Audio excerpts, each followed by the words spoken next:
구독과 좋아요는 큰 힘이 됩니다. 이정심은 오래된 보자기 가방을 두 손으로 꼭 쥔 채 집 앞 골목에 서 있었습니다. 30년 동안 가사도우미로 일하며 한 푼 두 푼 모아 마련한 이 집이었지만 문을 열기 전 심장은 불안하게 뛰고 있었습니다. 그녀는 깊게 숨을 들이마시고 초인종을 눌렀습니다. 문은 곧바로 열렸고 아들 도연과 며느리 소정이 아이를 안고 서 있었습니다.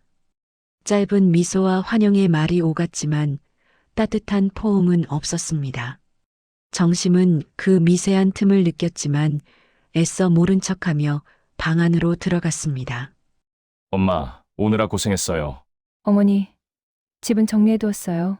불편한 거 있으면 말씀 주세요. 정심은 대답 대신 고개만 살짝 끄덕였습니다. 그녀의 눈에는 오랜 시간 마음속으로 상상해온 행복한 가족의 풍경이 잠깐 스쳤지만 실내 공기는 지나치게 조용하고 딱딱했습니다. 방 안에는 새로 산 가구처럼 보이는 가족용 소파와 아늑한 카펫이 깔려 있었습니다. 하지만 정심의 작은 짐은 현관 모서리 한쪽에 놓여 있었고 움직일 공간조차 정리되지 않은 상태였습니다. 누구도 그 짐을 같이 들어주거나 방을 안내하지 않았습니다. 정심은 혼자 짐을 들고 좁은 빈 방을 찾아 들어갔습니다. 방 안에 누군가 미리 정리해둔 듯한 흔적은 없었습니다. 먼지 쌓인 창틀과 오래된 조명, 그리고 벽 한쪽엔 작은 곰팡이 자국이 있었습니다. 정심은 작은 한숨을 내쉬며 보자기를 풀고 낡은 옷을 천천히 개어 서랍에 넣었습니다. 이 방에서 앞으로 살아가게 될 현실이 조용히 다가오고 있었습니다. 거실에서는 손주 준호가 장난감 자동차를 굴리고 있었고 소정은 도연과 낮은 목소리로 이야기를 나누고 있었습니다. 대화 내용은 특별하지 않았지만 정심이 있는 방향으로는 단 한 번도 시선이 향하지 않았습니다. 이 집은 분명 그녀의 이름으로 등기된 집이었지만 그 공간 속에서 그녀는 이방인처럼 자리 잡고 있었습니다. 정심은 조심스레 방문을 닫고 침대에 가만히 앉았습니다. 몸은 분명 쉬고 있었지만 마음은 내내 긴장된 줄에 묶여 있는 듯 했습니다. 집이 아닌 머물 곳이 되어버린 현실이 마음 한구석을 서늘하게 스며들었습니다. 그녀는 작게 중얼거렸습니다. 이제 정말 가족과 함께 시작하는 거겠지. 하지만 그 말은 방 안에만 머물렀고 정심의 마음 깊은 곳에서는 알 수 없는 불길한 그림자가 천천히 깔려가고 있었습니다. 새벽 햇빛이 창살 사이로 스며드는 시간, 정심은 누구보다 먼저 눈을 떴습니다. 30년 동안 몸에 밴 습관처럼 그녀는 먼저 일어나 작은 소리로 방문을 열었습니다. 집안은 아직 고요했고 식탁 위에는 어제 사용한 컵이 그대로 올려져 있었습니다. 정심은 자동적으로 싱크대로 향해 수도꼭지를 틀고 컵을 씻기 시작했습니다. 온전히 쉬고 싶다는 마음이 있었지만 몸은 이미 움직이고 있었습니다. 잠시 후 소정이 부스스한 머리로 거실에 나왔습니다. 그녀의 표정은 피곤했고 정심이 설거지하는 모습을 바라보며 찻잔을 꺼냈습니다. 소정은 문득 무언가를 떠올린 듯 작은 종이 한 장을 꺼내 식탁 위에 올렸습니다. 정심이 설거지를 마치자 소정은 무표정한 목소리로 말을 건넸습니다. 어머니, 우리 가족은 위생 기준이 좀 철저해요.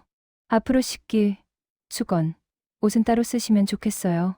그녀의 말투는 공격적이지 않았지만 단호했습니다. 정심은 손에 물이 묻은 채로 멈춰섰고 표정은 흔들렸지만 금세 감정을 숨겼습니다. 대답을 하려고 했지만 목 안쪽이 말라 쉽게 말이 나오지 않았습니다. 잠시 후 작은 목소리로 그래 라고 답하며 수건으로 손을 닦았습니다. 식을 줄 모르던 집안의 따뜻한 정은 그 종이 한 장으로 갈라지기 시작했습니다. 종이 위에는 항목별로 적힌 규칙들이 길게 적혀 있었습니다. 식기류 별도 사용, 세탁물은 분리수거, 욕실 사용 시간 조절, 음식 간섭 금지.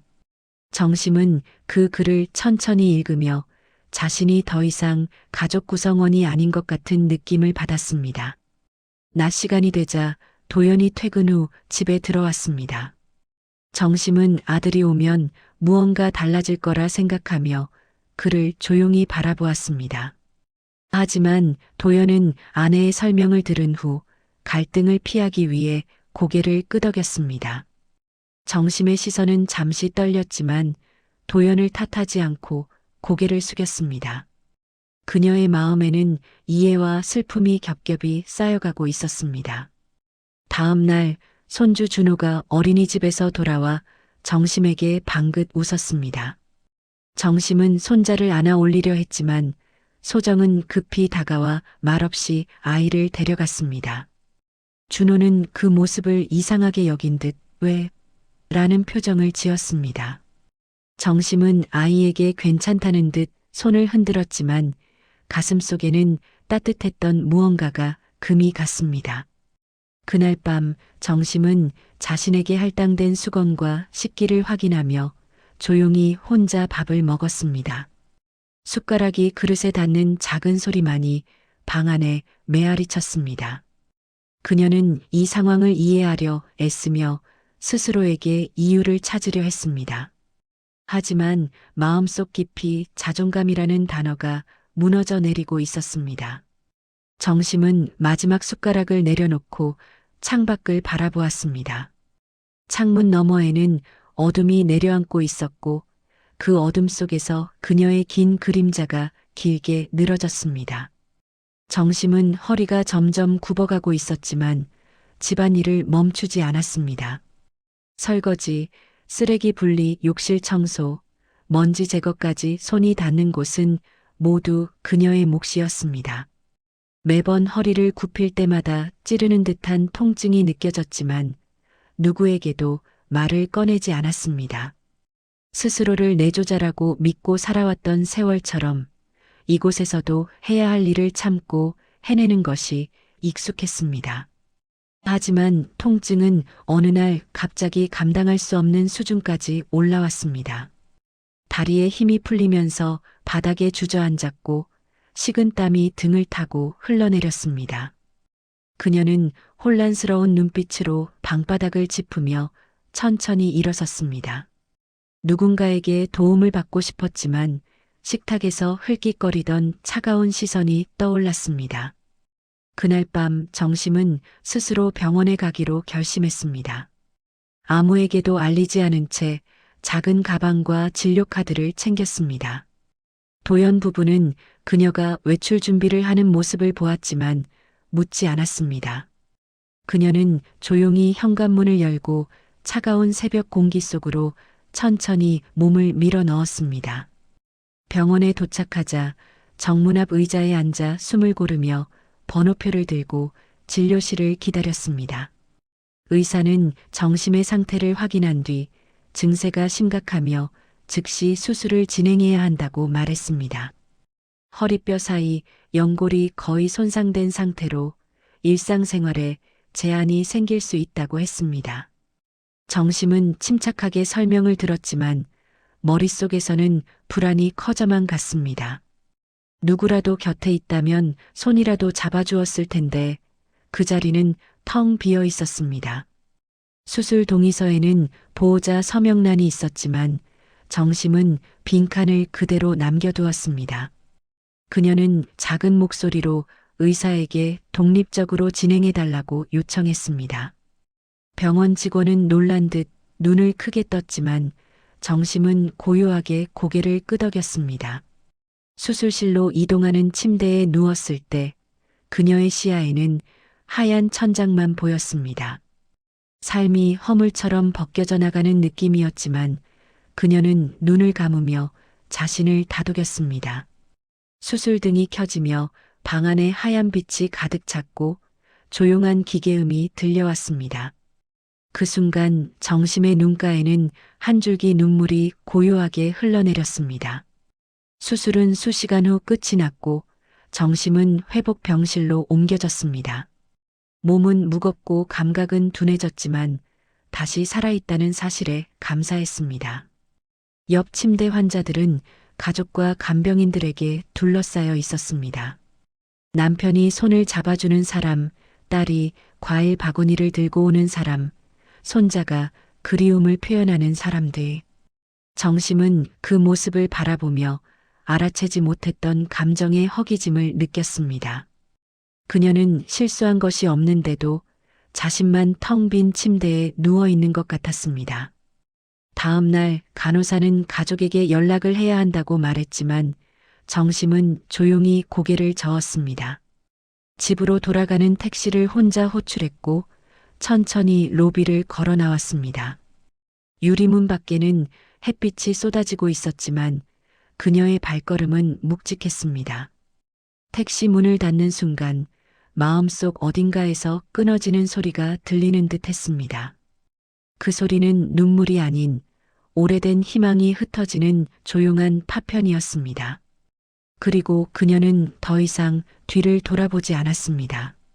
정심은 수술 후 집으로 돌아온 뒤 몸 상태를 숨기며 조심스럽게 생활했습니다.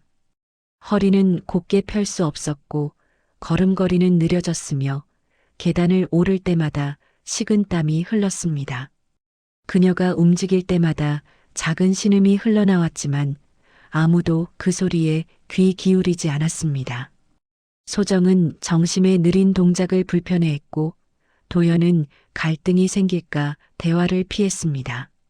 며칠이 지나자 소정은 집안의 분위기를 바꾸자며 거실에 새로운 테이블과 의자를 들였습니다.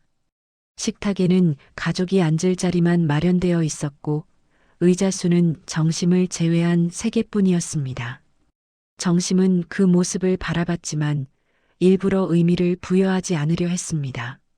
그러나 식사 시간이 되자 가족은 하나둘 자리에 앉았고 정심은 혼자 부엌 근처에 서 있었습니다. 도연은 잠시 머뭇거리다 의자를 추가로 가져오려 했지만 소정은 고개를 저으며 불편함을 드러냈습니다. 그 순간 정심은 이 집에서 준비된 자리가 처음부터 없었다는 사실을 깨달았습니다.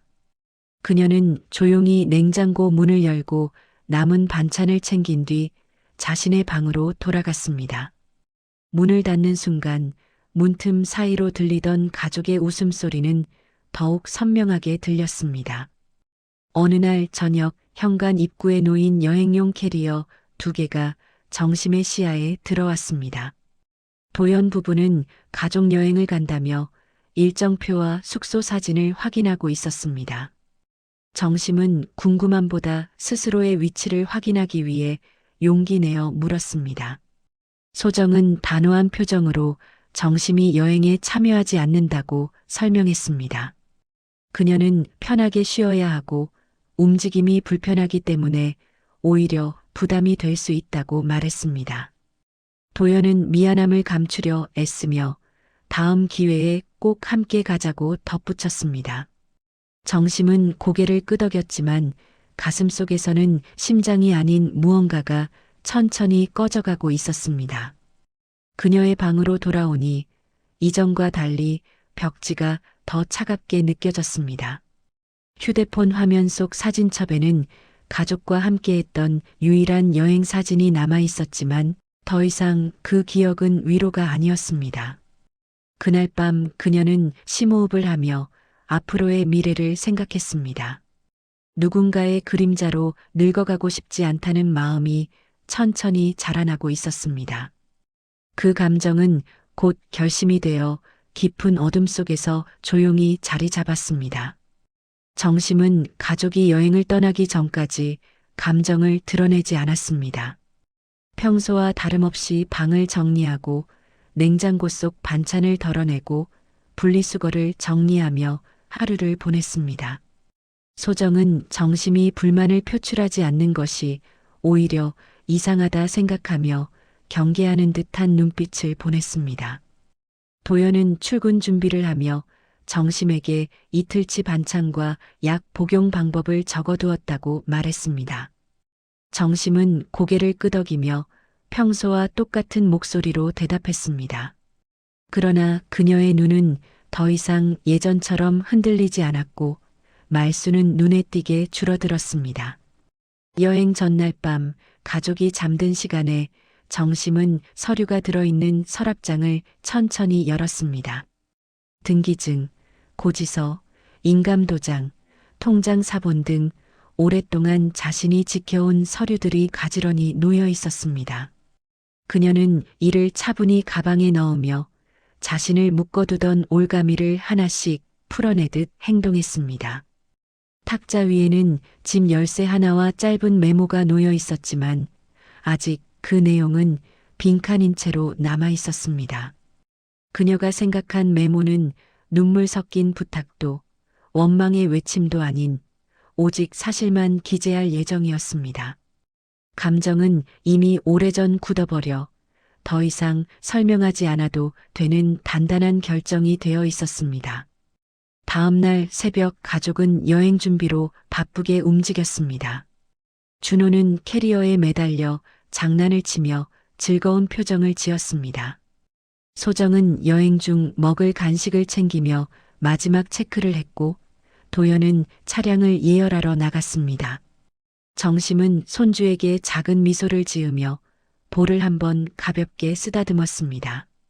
아이의 손길은 여전히 따뜻했고 그 온기는 정심의 오래된 상처 사이로 스며들었습니다. 그러나 그 온기는 그녀를 붙잡는 이유가 아니라 놓아주어야 할 마지막 순간의 확인이 되었습니다. 가족은 정심에게 휴대폰을 잘 보라고 말하며 떠났고 현관문은 밝은 목소리와 함께 닫혔습니다. 집안에 남겨진 공기는 이상할 만큼 고요했고 벽시계의 초침 소리만이 방 안을 채웠습니다.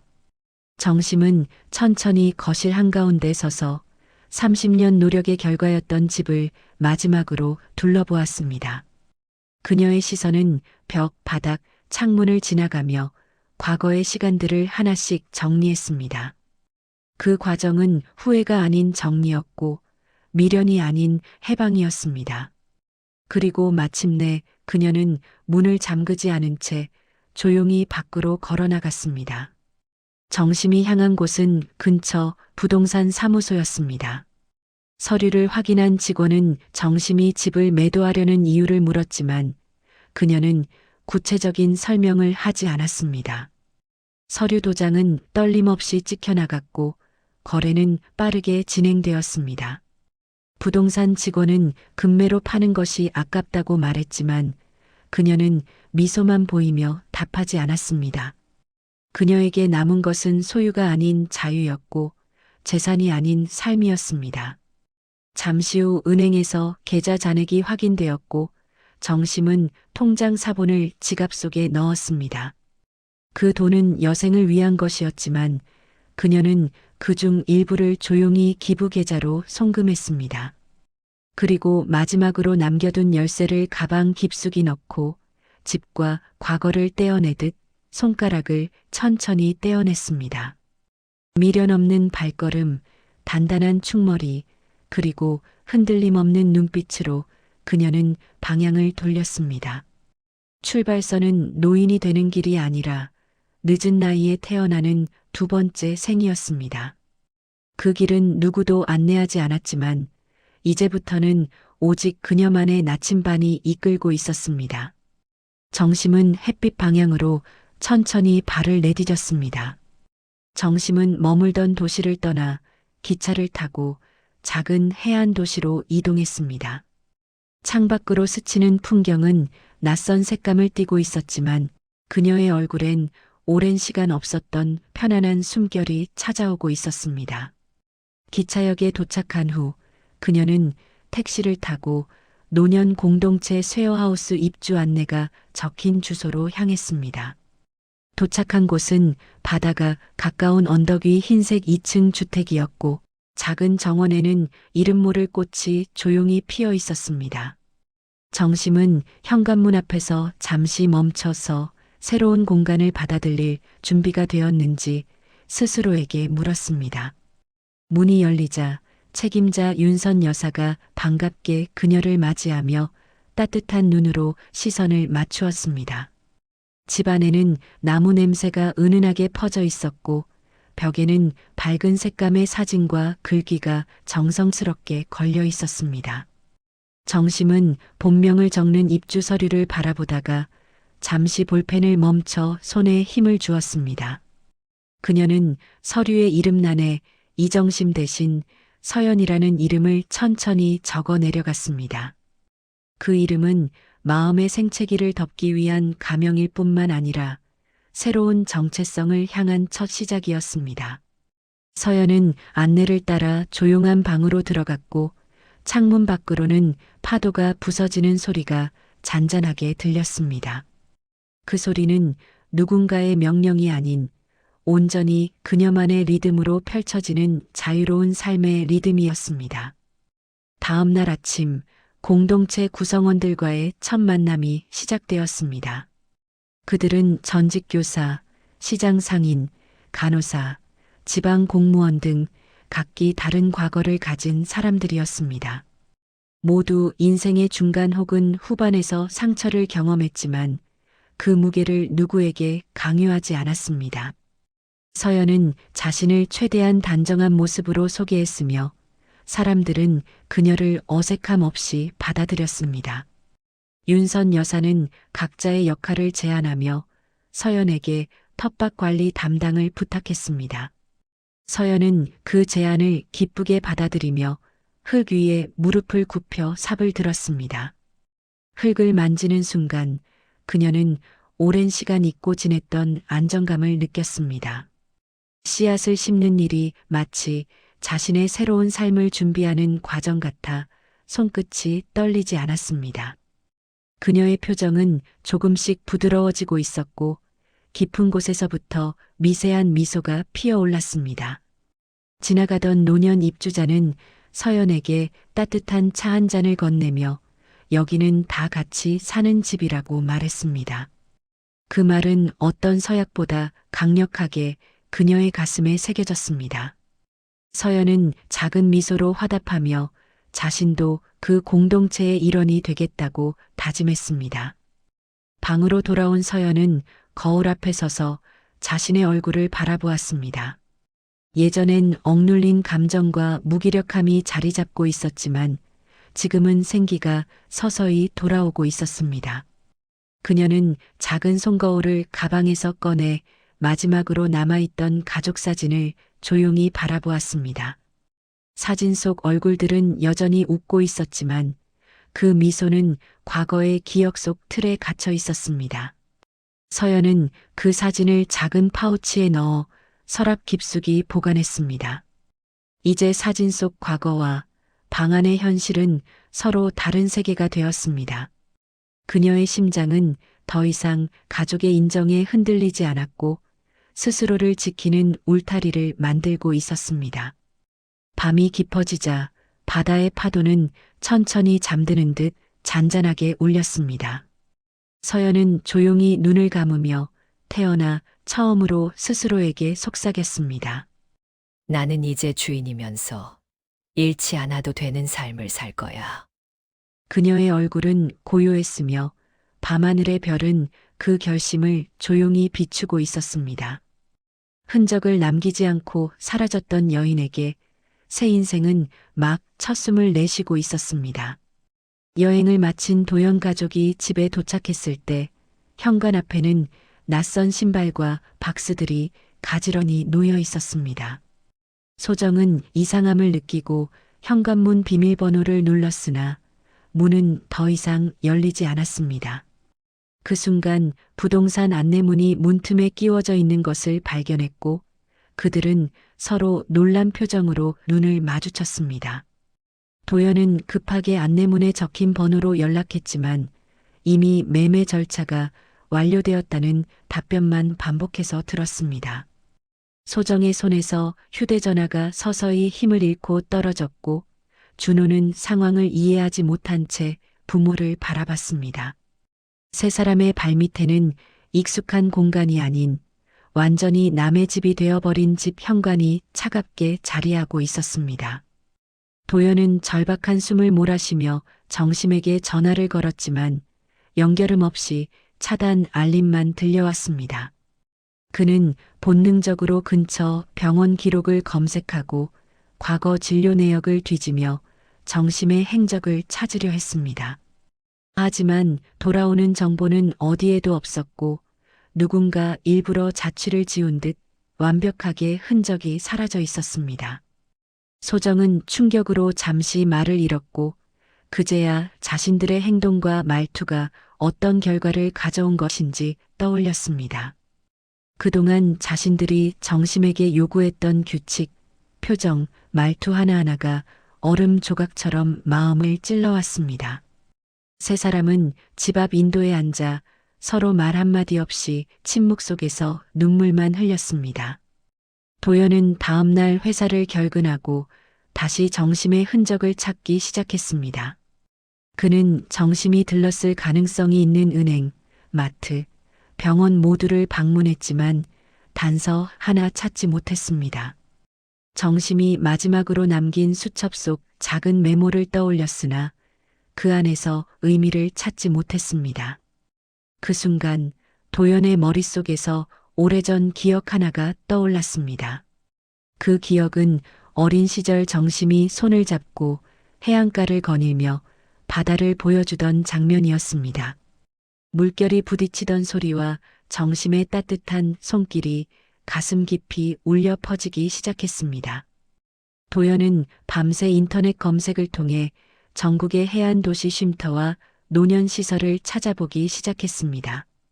그는 어머니, 제발 돌아와 주세요라고 적힌 메시지를 마지막 남은 가족 단톡방에 남겼습니다.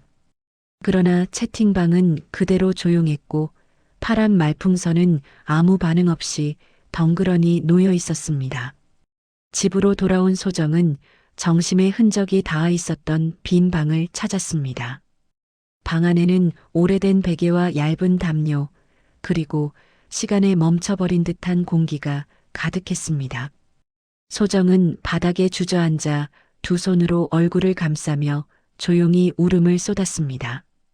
그날 밤 도연은 정심이 남겼던 작은 종이에 적힌 짧은 문장을 발견했습니다.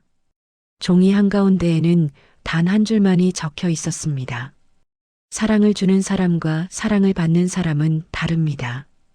그 문장은 날카로운 칼날처럼 그의 마음을 찢어 놓았습니다. 그는 더 이상 울 수도 없었고 죄책감이 온몸을 가득 채웠습니다. 그저 깊은 밤 어디선가 바람이 불어오는 소리에 귀를 기울일 뿐이었습니다. 도연은 그제야 깨달았습니다.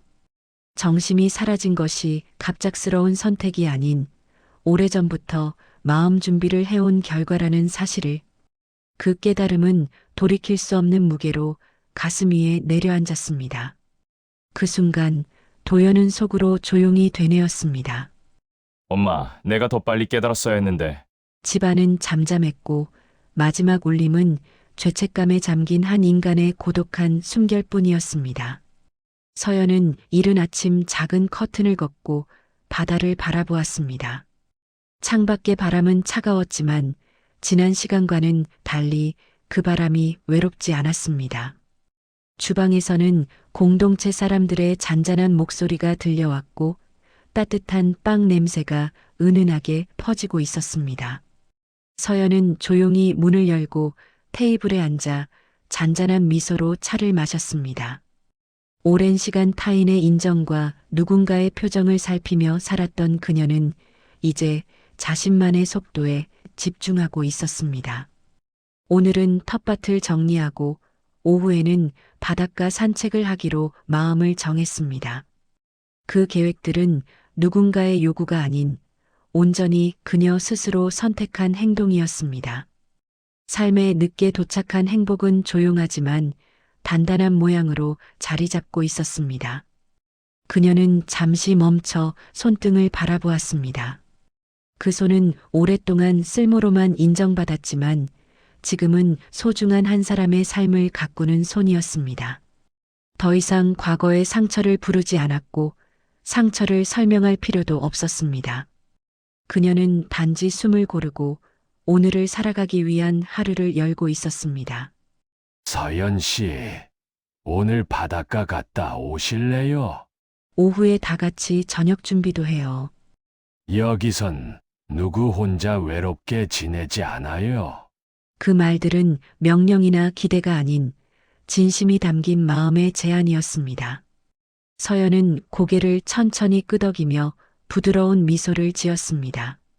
그 미소는 억지로 만들어진 것이 아니라 마음속 깊은 온기에서 자연스럽게 올라온 표정이었습니다. 정원으로 향한 그녀의 발걸음은 조용하지만 힘이 있었고 야생화 사이로 햇살이 길게 스며들고 있었습니다. 삽을 잡는 손은 떨림이 아닌 확신으로 이어지고 있었습니다. 흙 속에서 새가 얼굴을 내밀 듯 그녀의 마음도 조용히 다시 피어오르고 있었습니다. 그때 작은 아이가 우연히 쉐어하우스 앞 계단에서 넘어졌습니다. 서연은 재빨리 아이를 일으켜 세우며 손을 잡아 부드럽게 다독였습니다. 그 순간 주변 사람들은 그녀를 향해 자연스러운 감사의 미소를 보냈습니다. 그 미소 속에는 인정과 신뢰 그리고 따뜻한 환대가 담겨 있었습니다. 해가 저물 무렵 공동체 사람들은 작은 파티를 열었습니다. 식탁 위에는 단출하지만 따뜻한 음식들이 놓여 있었고 수저 부딪히는 소리가 편안하게 퍼졌습니다. 서연은 잠시 조용히 눈을 감고 이 순간을 마음속 깊이 새겼습니다. 과거의 무게가 완전히 사라진 것은 아니었지만 더 이상 그 무게가 삶의 방향을 결정하지 않았습니다. 그녀는 자신이 잃었던 것은 집이 아니라 사랑받는 존재라는 확신이었습니다. 그리고 이제는 잃지 않아도 되는 사람들 속에 앉아 있었습니다. 여긴 정말 살아있는 집이네요. 서연이 조용히 한마디 하자 모두가 따뜻하게 웃었습니다. 그 미소들은 말하지 않아도 알고 있었습니다. 진짜 가족은 혈연이 아니라 함께 살고 싶은 이유가 되는 사람들이라는 것을. 밤이 깊어가자 서연은 바닷가로 천천히 걸어갔습니다. 파도는 어둠 속에서도 끊임없이 부서졌고 그녀의 발끝에 조용한 물결이 닿았습니다. 그리고 서연은 마지막으로 속삭였습니다. 나는 이제 누구의 그림자도 아닙니다. 그 순간 바람은 과거를 끊어내듯 사라졌고 새로운 인생의 등불이 조용히 켜져 있었습니다.